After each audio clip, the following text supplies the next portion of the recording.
समय परमेश्वर ने फिर मेरी और आपकी जिंदगी में दिया कि हम आज की शाम को उसके पवित्र संदेश को आपके साथ शेयर कर सके। और आज पवित्र वचन जो आपके साथ दिया जा रहा है उस संदेश का मजमून है कि हमें मसीह यीशु के सुसमाचार प्रचार में बहुत दुख भी उठाना पड़ेगा। हालेलुया। क्योंकि जब प्रभु यीशु मसीह इस संसार में आए तो उनके विषय की गवाही जो है उन्होंने केवल शरीर के अंदर अगर हम बात करें तो उसने क्या उठाया? दुख उठाया। शुरू से आरंभ से लेकर अंतिम क्षण तक, जब तक वो क्रूस पे नहीं चढ़ गए तब तक वो दुख पे ही दुख और पीड़ा पे पीड़ा, परेशानी पे परेशानी, अपमान पे अपमान, तिरस्कार, यहां तक कि वो शब्द जो सहने योग्य नहीं थे वो सब कुछ उन्होंने सहे। लेकिन परमेश्वर के लोगों, उन्होंने उस दुख उठा कर भी उस सेवा को जो परमेश्वर ने उनको सौंपी थी उसको क्या किया? पूरा किया।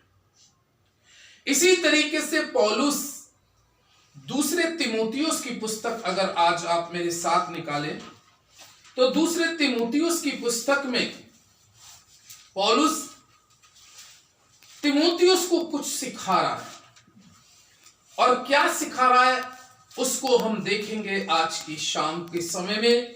ये परमेश्वर का वचन है। दूसरे पद से, दूसरा तीमुथियुस 4 अध्याय दूसरे पद से, कि तू वचन का प्रचार कर और समय और असमय तैयार रहे, सब प्रकार की सहनशीलता और शिक्षा के साथ उल्लाहना दे और डांट और समझा, क्योंकि ऐसा समय आएगा जब लोग खरा उपदेश ना सह सकेंगे, पर कानों की खुजली के कारण अपनी अभिलाषाओं के अनुसार अपने लिए बहुत से उपदेशक बटोर लेंगे और अपने कान सत्य से फेरकर कथा कहानियों पे लगाएंगे। पर तू सब बातों में सावधान रहे, दुख उठा, सुसमाचार का प्रचार कर और अपनी सेवा को पूरा कर। ये परमेश्वर का जीवित और पवित्र सामर्थी कलाम पौलुस तीमुथियुस को बहुत गहरी बात बता रहा है। और आज इस शाम के समय में जो परमेश्वर ने समय दिया है कि मैं आपको बहुत गहरी बात बताऊं कि जब मैं और आप इस संसार में जिस दिन यकीन जानिएगा आपने यीशु मसीह को ग्रहण अगर किया है वास्तविक रूप से, तो मैं आपको बताऊं जो यीशु मसीह के ज्यादातर शिष्य हुए, आप अगर यीशु मसीह के शिष्यों की स्टडी करेंगे वचन के द्वारा तो आपको सारे शिष्यों के आपको दुखों का पता चलेगा कि उन्होंने जीवन भर इस शरीर में, इस शरीर के ऊपर में कितना अपमान सहा, कितनी पीड़ा सही। यहां तक कि बाइबल में लिखा है कि लोग उनको मारते थे और कहते थे कि इस जगह के क्षेत्र से निकल जाओ, इस जगह दोबारा भी प्रचार करने मत आना। लान तान करते थे, लहू लोहान भी कर देते थे, कभी बंदी गृह में डाल देते थे, कभी पता चला हाकिम के सामने खड़ा कर देते थे। लेकिन हम क्या देखते हैं कि उस सेवा को जो उनको परमेश्वर ने दी थी, उस बड़े दुख में भी रहकर, उस बड़े कष्ट में भी रहकर और उस बड़े अपमान भरी जिंदगी में रहकर भी अंतिम समय तक उन्होंने उस सेवा को पूरा अंजाम दिया। यही बाइबल में आज परमेश्वर का वचन कह रहा है, पौलुस तीमुथियुस के कह रहा है। और आज जो इंपॉर्टेंट पद पढ़ने जा रहा हूं वो है 5वां पद। और 5वें पद में क्या कह रहा है? पर तू सब बातों में सावधान रहे, दुख उठा। क्या कह रहा है? दुख उठा, सुसमाचार प्रचार का काम कर और अपनी सेवा को क्या कर? पूरा कर। यहां पे वो कह रहा है, पौलुस तीमुथियुस को बता रहा है, इस सेवा में तू अगर सोचे कि तुझे आनंद मिलेगा, खुशी मिलेगी, इस चीज को भूल जा। अगर जिसने शरीर में आनंद ले लिया, कलाम में लिखा है, लूका 16 का रेफरेंस दे रहा हूं, धनवान ने शरीर में आनंद ले लिया था, धनवान ने शरीर में आनंद ले लिया था, लेकिन लाजर ने शरीर में क्या उठाया था? दुख उठाया था। कलाम कहता है कि ये शरीर आपका मेरा, चाहे कोई कितना बड़ा धर्मी हो या कोई कितना बड़ा गुनहगार हो, मृत्यु इस शरीर के अंदर में दोनों की निश्चित है। लेकिन वचन क्या कहता है? जिसने पहले आनंद संसारिक प्राप्त किया, संसारिक खुशियां उसने सारी प्राप्त करी, लेकिन जिसने संसार में केवल अपने परमेश्वर में रहते हुए दुख उठाता रहा, पीड़ा पे पीड़ा सहता रहा, लेकिन मृत्यु के पश्चाताप उस दुख का प्रतिफल उसको बाद में क्या मिलता है? कलाम कहता है कि वह अब्राहम की कहां पहुंचता है? गोद में पहुंचता है। इसीलिए पौलुस इस पद के अंदर में कह रहा है कि इस समय में बहुत से उपदेशक निकल पड़ेंगे, बहुत से उपदेशक निकल पड़ेंगे, और इस संसार के लोग अपने मन के मुताबिक अपने लिए उपदेशक भी क्या कर लेंगे? चुन लेंगे। अपने मन के मुताबिक कैसा है? मान लीजिए कि कोई व्यक्ति गलत काम कर रहा है, कोई गुनाह में, कोई आधर्म में, लेकिन आवश्यक है, बाइबल कहती है, यशाया नबी की पुस्तक में लिखी है, अगर तू एक परमेश्वर का सच्चा और धर्मी दास है और तुझको मालूम होता है कि कोई तेरा भाई या तेरी कोई बहन कोई आधर्म में या पाप में जा रही है, तो तू उसको जाकर उसका गुनाह या उसका अपराध या उसका पाप क्या कर दे? जता दे। क्योंकि उसके जताने से तूने अपनी सेफ्टी कर ली, और अगर तू उसका आधर्म नहीं जताता तो उसके गुनाह का दोष तेरे भी सिर पे पड़ेगा। ये यशाया की पुस्तक कहती है।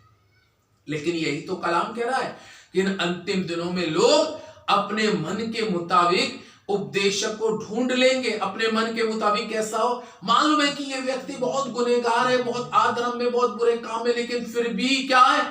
उसके मन के मुताबिक ही बातें उसको क्या की जा रही है? बताई जा रही है। ये नहीं कि उसको जताया जाए, उसको समझाया जाए कि ये चीज परमेश्वर की दृष्टि में ठीक नहीं है। इसीलिए खुदा का कलाम कहता है, लोग इस संसार में अपनी कानों की खुजली को मिटाने के लिए, देखिए कितनी बड़ी बात कलाम कह रहा है, कानों की खुजली, और लिखा कानों की खुजलियां और कहानी और किस्सों में। ये तो बड़ा भी अपने काय में जाएगा इंसान, कहानी। अभी अब बहुत जगहों पे हमने देखा है कि लोग बाग ज्यादातर वचन तो कम, कहानियां ज्यादा बताने लगते हैं। वो कहानियां बताने लगते हैं जो दुनियावी कहानी है। ये समय परमेश्वर ने आपको 25 से 30 मिनट या 20 मिनट का जो संदेश बांटने का समय दिया था, वो कहानी किस्सों का नहीं था। वो झूठ मूठ की कहानियां क्या होती हैं कि लोगों को सुनाई जाती है, और बाइबल में लिखा है वो कहानियां इंसान को अपनी खुजली कान की मिटाने के लिए, वो ऐसे उपदेशक होते हैं जो कानों की खुजली मिटाने के लिए उनको कहानी किस्से बताते हैं। और ऐसे लोग भी हैं जो अपनी कानों की खुजलियां केवल कहानी और किस्सों को सुनकर मिटा लेते हैं। लेकिन पौलुस तीमुथियुस को कह रहा है, पौलुस तीमुथियुस को क्या कह रहा है? और बहुत अच्छी बात लिखी है, 5वें पद को पढ़िएगा, क्या लिखा है जल्दी से? पर तू सब बातों में सावधान रहे। पर तू सब बातों में क्या रहे? सावधान रहे। हम लोग चलते हैं, कभी कभी गाड़ी चलाते हैं, कभी दिल्ली जाते हैं, कभी कहीं जाते हैं, तो देखा है बीच बीच में सावधान लिखा होता है बोर्ड पे, धीरे चले और सुरक्षित पहुंचे, उसके ऊपर लिखा होता है सावधान। इसी तरीके से परमेश्वर के लोगों, पौलुस जो है तीमुथियुस को बता रहा है, क्या बता रहा है? तू सब बातों में सावधान रहे। सब बातों का मतलब है गलत कामों से। सेवा पूरी करने के लिए कैसा होना चाहिए? खरा। सावधान का मतलब है ये टंक, इस जबान के ऊपर में बहुत बड़ा अभिषेक होता है खुदा के लोग। इसी जबान से कभी कभी इंसान वो शब्द बोलता है जो परमेश्वर को पसंद नहीं होते, और इसी जबान से परमेश्वर की आराधना करता है, तो वो परमेश्वर कैसे आराधना को स्वीकार करेगा? इसलिए कलाम कह रहा है तू सब बातों में सावधान रहे और क्या उठा? दुख उठा। देखिए वो ये नहीं कह रहा है वो ये नहीं कह रहा है खुशी मना, खूब अच्छा अच्छा खाना पीना खा, खूब अच्छी आलीशान कार में घूम और तेरे पास में सब कुछ बढ़िया हो, आलीशान कोठी और रहने के लिए सारी सुविधाओं। नहीं, परमेश्वर के लोगों, वो कह रहा है कि तू सब बातों में सावधान रहे। पौलुस उसका आत्मिक गुरु होने के नाते तीमुथियुस को बता रहा है कि तू सब बातों में सावधान रहे और दुख उठा। दुख उठाने के लिए कह रहा है, क्योंकि जिसने इस शरीर में दुख उठाया उसने आत्मा में क्या पाया? आनंद पाया।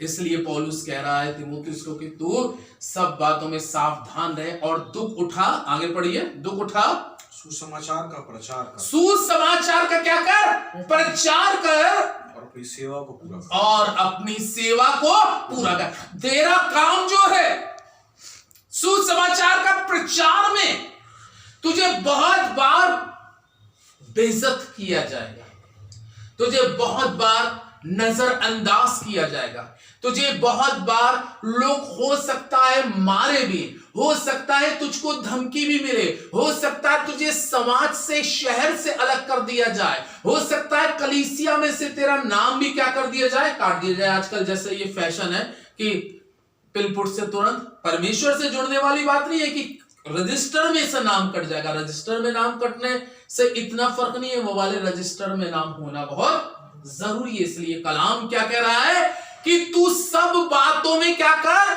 दुख उठा और सुसमाचार का प्रचार कर और अपनी सेवा को क्या कर? पूरा कर। दुख उठा कर भी। अगर तुझे जीवन के अंदर में मसीह यीशु के लिए कोई तेरा तिरस्कार भी करे, लेकिन तू उसको बुरा मत बोलना, क्योंकि उसका न्याय तो मैं तेरे कर ही लूंगा। लेकिन तू फिर भी दुख उठा उठा कर परमेश्वर की जो सेवा तुझे सौंपी गई है, उस सेवा को पूरा करने में तुझे अगर गरीबी झेलनी पड़े, गरीबी को झेल लियो। तेरे पास में हो सकता है संसारी दौलत ना हो, उसको भी झेलियो। हो सकता है लोग तुझे अपने घर में इज्जत ना दें, उसको भी झेलियो। मेरे खातिर तुझे ये सब कुछ झेलना पड़ेगा। और मेरे वचन के लिए पौलुस कह रहा है तीमुथियुस से कि मसीह के वचन के लिए सब कुछ तुझे फेस करना पड़ेगा। लोग तेरे साथ में बुरा व्यवहार करें, फिर भी तू अच्छा व्यवहार करना। कितनी बड़ी बात परमेश्वर का वचन कह रहा है कि तू सावधान रहे, सब बातों में दुख उठा और सुसमाचार का प्रचार का काम कर। जो सेवा तुझे सौंपी गई है उसको पूरी कर। हालेलुया। अधूरी नहीं। परमेश्वर अधूरी सेवा नहीं मांग रहा, क्योंकि जब प्रभु यीशु मसीह इस संसार में आए, प्रभु यीशु मसीह जब इस संसार के अंदर में आए तो परमेश्वर का पवित्र वचन क्या कहता है? इब्रानियों 5 को निकालें मेरे साथ, इब्रानियों 5 को निकालें, क्योंकि आज का संदेश चल रहा है मसीह के साथ दुख उठा और उस सेवा को पूरी कर। इब्रानियों 5 का 8 पद को पढ़े तो क्या लिखा है? पुत्र होने पर भी उसने दुख उठा उठाकर आज्ञा माननी सीखी। पुत्र होने पर भी, ये यीशु मसीह के बारे में लिखा है कि पुत्र होने पर भी उसने दुख उठा उठाकर आज्ञा मानी सीखी। दुख उठाया उसने, लेकिन अपने पिता की आज्ञा को पूरा कर रहा था। कह रहा है जिस काम के लिए मुझे भेजा है, मुझे इस काम को दुख उठा उठाकर दिन ही दिन में पूरा करना बहुत जरूरी है। और बाइबल कहती है कि जब यीशु मसीह उस क्रूस को लेके चल रहे थे, एक ऐसी गर्मी की तपिश, कलाम में लिखा है जो गुलगत्ता नामक, खोपड़ी नामक एक स्थान कहलाता है, यरूशलेम से गुलगत्ता जाते जाते परमेश्वर का वचन कह रहा है कि वो दुख उठा रहा था। उस समय के लोग उसकी पीठ पे थोड़ी थोड़ी देर में कोड़े लगा रहे थे, दुख उठा रहा था। लोग आ रहे थे, उसके मुंह पे थूक रहे थे, दुख उठा रहा था। लोग उसके साथ में दाढ़ी नोच कर, आंखों पे पट्टी बांधकर उसका मजाक कर रहे थे, बता तुझे किसने मारा और किसने तुझे नोचा। लेकिन वो सब बातों में कलाम कह रहा है दुख को उठा रहा था। लेकिन दुख उठा उठा कर उसको जो काम दिया गया था, जो पौलुस तीमुथियुस से कह रहा है कि तू दुख उठा उठा कर इस सुसमाचार प्रचार की सेवा को क्या कर, पूरा कर। इसी तरीके से प्रभु यीशु मसीह भी शरीर में दुख उठा रहे थे। किसके लिए दुख उठा रहे थे मालूम है? अपने लिए दुख उठा रहे थे, हमारे लिए। Hallelujah, hallelujah. जब यीशु मसीह हमारे लिए दुख उठा रहे थे तो हमें हमारे जीवन के अंदर में जब ऐसा अवसर पड़ता है तो हमें क्यों नहीं उठाना चाहिए दुख? हालेलुया। जब यीशु मसीह ने हमारे लिए दुख उठाया और हमारी लाइफ में अगर कभी कुछ ऐसे पल आगे खड़े होते हैं, मैं यीशु के लिए दुख उठाऊंगा, तभी तो पौलुस ने कहा, कितनी बड़ी बात कही कि अब तो जीना मेरे लिए मसीह और मर जाना लाभ की बात है। यानी कि मैं मसीह के लिए दुख उठाऊं और अगर मैं मर भी जाऊं तो मेरे लिए ये बेहतर है। परमेश्वर का कलाम इस प्रकार से कहता है, उसने दुख उठाया, दुख उठा उठा कर कलाम में लिखा है उसने आज्ञा का पालन किया जो उसको आज्ञा दी थी। और यही बात पौलुस तीमुथियुस को कह रहा है कि जो आज्ञा तुझे मिली है, जैसे यीशु मसीह ने दुख उठा उठा कर उस आज्ञा का पूरी तरीके से क्या किया, पालन किया, उसी प्रकार से तुझे भी उसकी आज्ञा का पूरी तरीके से क्या करना है, पालन करने की जरूरत है। जब तू दुख उठा उठा कर उसकी आज्ञा का पालन करेगा। एक पद और पढ़ें, पहला पत्रस 2 अध्याय, पहला पत्रस 2 अध्याय और उसका 19वां और 20वें पद के अंदर में बहुत अच्छी बात लिखी है। क्योंकि यदि कोई परमेश्वर का विचार करके, क्योंकि यदि कोई परमेश्वर का विचार करके अन्याय से दुख उठाता, कैसे अन्याय से दुख उठाता हुआ क्लेश सहता है तो यह सुहावना है। अन्याय से अगर आप दुख उठा रहे, अन्याय का मतलब है आप अपनी जगह बिल्कुल परफेक्ट व्यक्ति हैं, आप अपनी जगह सही व्यक्ति हैं, उसके बाद लोग आपको अपने शब्दों से अपनी बातों से दुख दे रहे, लेकिन उस समय आप परमेश्वर में स्थिर हैं। दुख उठाऊंगा मैं दुख उठाऊंगा, मैं दुख उठाऊंगी। तो कलाम क्या कह रहा है, क्योंकि यदि कोई परमेश्वर का विचार करके अन्याय से दुख उठाता, दुख उठाता हुआ क्लेश सहता, तो ये कैसा है, सुहावना है। ये पत्रस कह रहा है ये सुहावना है। और 20वें पद में लिखा है, क्योंकि यदि तुमने अपराध करके घूस से खाए और धीरज धरा तो इसमें क्या बड़ाई की बात, पर यदि भला काम करके दुख उठाते हो और धीरज धरते हो तो ये परमेश्वर को भाता। तो ये परमेश्वर को भाता है यदि तुम अच्छा करके दुख उठाते हो। आज आप अच्छा कर रहे हैं, यीशु मसीह अच्छा कर कर, पौलुस अच्छा करके क्या कर रहा था, दुख उठा रहा था। तीमुथियुस अच्छा करके उसको वो एनकरेज कर रहा है कि जैसे मैंने अपनी मिनिस्ट्री के अंदर में दुख उठाया है और तू मेरा शिष्य, मैं तुझको भी इस वचन के द्वारा कहता हूं, तू इस सेवा को पूरी कर। सावधान रहना, लोगों से सावधान रहना, उनकी बातों में मत फंस जाना, उनके जैसे काम मत करना, उनके जैसे नियमों पे मत चलना। जो वचन कह रहा है उसको तू फॉलो करना, चाहे उस वचन को पूरा करने के लिए तुझे दुख उठाना पड़े, अगर तेरी जान भी जाए। तो कलाम क्या कह रहा है पत्रस में, ये परमेश्वर को भाता है, ये परमेश्वर को भाता है। हमारी सेवकाई, हमारी मिनिस्ट्री, हमारा जीवन ऐसा होना चाहिए कि वो परमेश्वर को भाए, चाहे परमेश्वर को भाने में हमें सब कुछ झेलना पड़े। दानियेल ने क्या उठाया था, कलाम कहता है ईमानदार शख्स था, 3 टाइम दुआ करने वाला व्यक्ति था। कलाम में लिखा है लोग उससे क्या होने लगे थे, चिढ़ने लगे थे, क्योंकि दार राजा ने 120 अधिपति जो किए थे उसमें 3 खास निकाले थे, उसमें दानियेल भी था। और लिखा है दानियेल से दारा राजा बहुत प्यार करता था, क्योंकि दानियेल परमेश्वर की आत्मा से भरा रहता था और आत्मा में वो सपनों का अर्थ भी बताता था। लेकिन लिखा उस समय के बहुत से अधिपतियों ने सोचा कि दानियेल के काम में कोई कमी निकाले। लेकिन मैं जब दानियेल की पुस्तक पढ़ रहा तो लिखा उन्होंने दानियेल के काम में जब कोई कमी निकाली कि किसी बात में इसको फंसाया जाए, तो लिखा उसके काम बिल्कुल सही थे। हालेलुया, उसके काम बिल्कुल सही थे। तब सोचने लगे अब किस बात में इसको फंसाए, अब किस बात में, इसका खत्म कैसे करें जीवन, इसका एंड कैसे करें, क्योंकि जो इज्जत दारा राजा के दिल में दानियेल के प्रति वो हमारे दिल में है, हमारे लिए नहीं है। अब इसको कैसे करें, यहां तक तो इसका काम बिल्कुल सही है। सोचने लगे, आपस में विचार, देखिए ये बुरे विचार, तभी तो यशायाह 58 में लिखा है कि तुम्हारे विचार और मेरे विचार में जमीन आसमान का अंतर है। तुम जैसा सोचते हो, तुम्हारी सोच और मेरी सोच में फर्क है। अब देखिए नेगेटिव सोच लेके एक चीज की कमी हमें दिख रही है। देखिए कमी क्या करें, एक चीज की कमी क्या दिख रही है, ये अपने जीवित परमेश्वर की 3 टाइम इबादत करता है। ये 3 टाइम, एक दिन में 3 बार परमेश्वर से प्रार्थना करता है, भजन करता है, उसके आगे घुटने टेकता है, उसका ये कमी निकाली।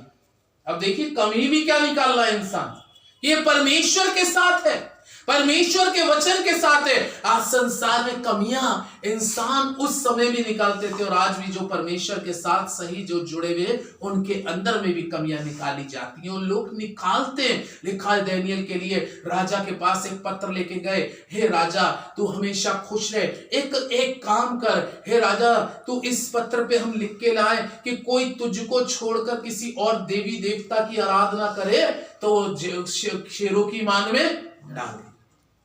किसके लिए सारा षड्यंत्र था, दानियेल, षड्यंत्र सारा दानियेल के था। कोई दारा के लिए वो कोई ज्यादा वो करने खुश करने नहीं गए थे, केवल दानियेल के लिए। और लिखा है कि जब उसने राजा ने पत्र पे हस्ताक्षर कर दिए, लिखा है कुछ ही समय के बाद भी उन्होंने दानियेल को जाके देखा, दानियेल को मालूम हो गया। जब दानियेल ने बात पढ़ी होगी तो उसको कुछ पल के लिए क्या हुआ होगा, दुख हुआ होगा।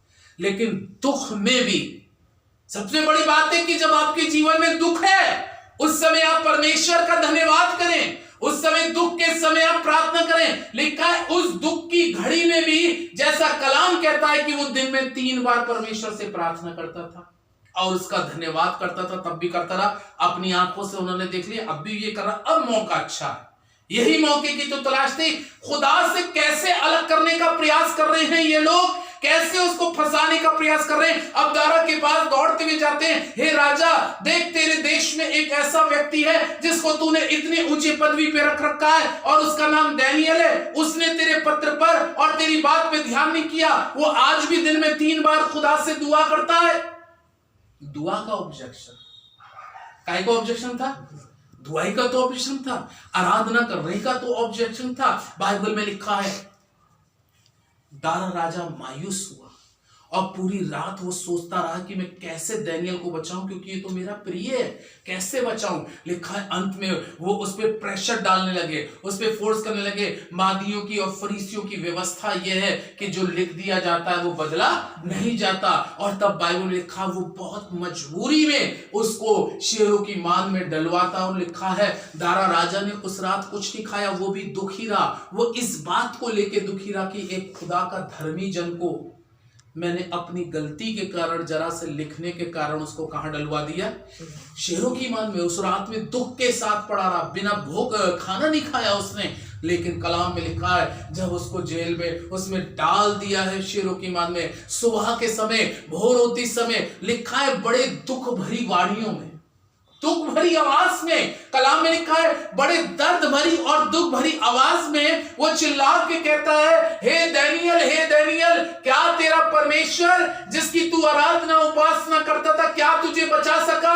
दानियेल कहने का, हे राजा तू युगानुयुग जीवित रहे, चिरंजीव रहे। देख मेरा परमेश्वर जिसकी मैं नित्य उपासना करता हूं, इस दुख की घड़ी में भी उसने मुझे नहीं छोड़ा। और शेरों की मांस में भी खुदा उसके साथ रहा। याद रखिएगा हमारे दुखों में भी खुदा छोड़ता नहीं है, बशर्त है कि हम खरे निकले। हम खरे नहीं निकल पाते, इसलिए हमारे को परमेश्वर छोड़ देता है। लेकिन हम अगर खरे हैं, हम मरने के लिए भी अगर मसीह के लिए तैयार हैं, तो यकीन जाने कि वो हमारी उस मृत्यु के बीच में भी खड़ा है, जैसे दानियेल के साथ में शेरों की मान में खड़ा था उस दुख की घड़ी में, और उनको जिंदा शेरों के मुंह से निकाला। और बाइबल में लिखा है कि जब दारा राजा को ये पता चला कि ये तो सारा खेल खेला गया था, काहे के लिए खेल किया गया था कि परमेश्वर से इसको अलग नहीं, बल्कि राजा के दिल में जो प्रेम है उससे क्या करें, खत्म करें। लिखा है तब राजा क्रोध में आकर उसने कहा अब इनके बाकी के बाल बच्चों को शेरों की मांद में डाल दो। और कलाम में लिखा है कि वो पेंदी तक भी नहीं पहुंच पाए थे, लिखा है कि वो जिंदे चबा लिए गए हड्डी समेत। क्यों? क्योंकि वो खुदा के विरोध में चले गए थे। हालेलुया। ये है परमेश्वर का कलाम। इसलिए मसीह यीशु ने भी दुख उठा उठा के, और पतरस कहता है ये परमेश्वर को भाता है कि अगर तुम अच्छा करके दुख उठाते हो, ये सुहावना है परमेश्वर के लिए, और उसके बाद में ये परमेश्वर को पसंद आता है, क्योंकि यीशु मसीह ने भी दुख उठा उठा कर आज्ञा मानी सीखी। हालेलुया। परमेश्वर इस पर आशीष दे। आमीन।